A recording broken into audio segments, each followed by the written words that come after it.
Assalamu alaikum. This is Megan Wyatt answering your question here at About Islam. So there's a really important thing you mentioned right at the beginning of your question, and that is that your mother-in-law, may Allah subhanahu wa ta'ala have mercy upon her, passed away from cancer, and that you guys actually sort of rushed to get married and got married even earlier than you originally planned because, you wanted to have her, it sounds like, be present at your wedding, and then she passed away.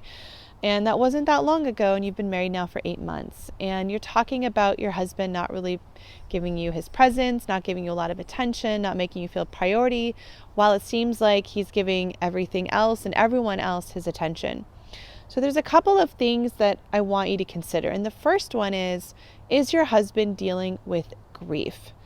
I don't know how close he was with his mom, but I'm just going to work with the assumption that he loved his mother a lot and that losing her has been a very, it's had a really significant impact on his life. And working through grief and dealing with the loss of a parent, it brings up a lot of very difficult emotions. And the first year after people lose someone is often the hardest year.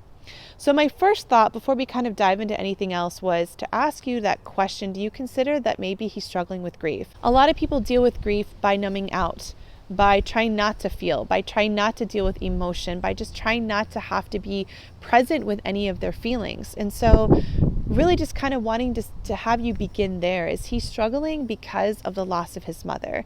Do you feel that perhaps he is numbing out, he's not being available, that just in general, he's not doing well because of the grief? And grief comes in waves. Sometimes a person feels really sad for days, other times they feel fine, then they have a really hard day. It just really depends on the person, the relationship, and how they deal with loss. So first is to consider that since the beginning of your marriage and even before that, there has been some major hardships that he's been dealing with. His mother having cancer and him seeing her in her decline and knowing that she isn't doing well, and then her passing. All of that is a lot for anyone to go through. On top of that, people often say that the first year of marriage is also the hardest. And so he's going through two major life, transitions all at the same time. And so you guys haven't even had a chance to really develop a relationship before he's had to deal with a really major loss and a really major change in his life. So again, the first thing really is, do you think the grief may be impacting him? And if so, how might you approach the relationship differently if you think that's the case? Now, you didn't mention him being mean to you or anything like that, just that he keeps himself busy. He's not really prioritizing going out with you, spending time with you, doing fun things with you, connecting things with you. But it seems like he has a chance to go out with friends, or he comes home and just plays video games. He's not spending time around you. And of course, that's going to eat away at you as a person. You're asking, maybe at times, are you not enough?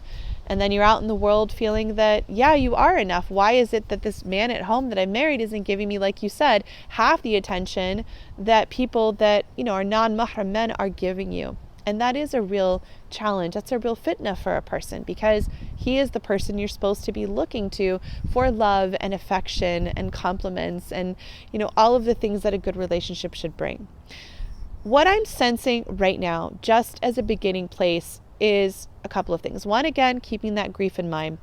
The second one being, rather than right now focusing over and over and over again on what you're not getting and what he's not providing, I want to invite you for a period of time to just become busier and to develop a very rich life for yourself. And I'm not saying this as a long-term strategy, because your relationship can't survive, in the long term if you guys don't start experiencing consistent emotional connection together. If he's turning to you, you're turning to him. That's really important. But maybe just for right now, I'd like to invite you to sort of ease off on sort of the pressure that you're placing on the relationship and really dive into going out with friends, having a very rich social life, volunteering in your community, doing things that are meaningful to you. Because if he has the time to go out and be with others and he's not giving that time to you, then I would advise you then take that same time and you go out with other people and you do other things. Of course, again, we're talking about halal stuff, right? But being with good sisters, being with good friends, if you have family to visit, in other words, take charge of your life and really fill it up with meaningful things. Because one of two things can happen. One is that he starts to miss you because he realizes that you're not just sitting around waiting for him, and he recognizes that wow, like she has a life. And so at that point, he may start to recognize that he's not been paying attention to you. You did mention that there are times where he will say like he loves you so much and he doesn't want to be without you, which means that there is a place in his heart for you and that you really do matter to him, but he's struggling with either understanding his responsibilities in a relationship in terms of creating that connection, nurturing that emotional intimacy, or he's just struggling as a person. Either way, it's really important for you that you are feeling to the best of your ability that you are living a really meaningful, rich life. So if he has time to go out with friends, you go out with friends. If he has time to do other things like play video games, don't sit around waiting for his attention. Say, hey, I was thinking we could hang out today. Let me know when's a good time for you. You can give me a call. I'm going to go walk in the park. I'm going to go to the library. I'm going to go to a bookstore. Whatever it is, do things that mean something to you. Taking an online class, taking time for your hobby. Give him that space to miss you. Give him that space to decide he wants to be with you. Because one of the things that a lot of women do, which creates sort of a negative pattern, is he pulls away so she chases after. So he pulls away more and she chases after. She starts nagging him and nagging him and nagging him and complaining, and he pulls away even more, which of course hurts her even more. And then there's this frustrating cycle that's now started. Instead, we're going to put it the other way.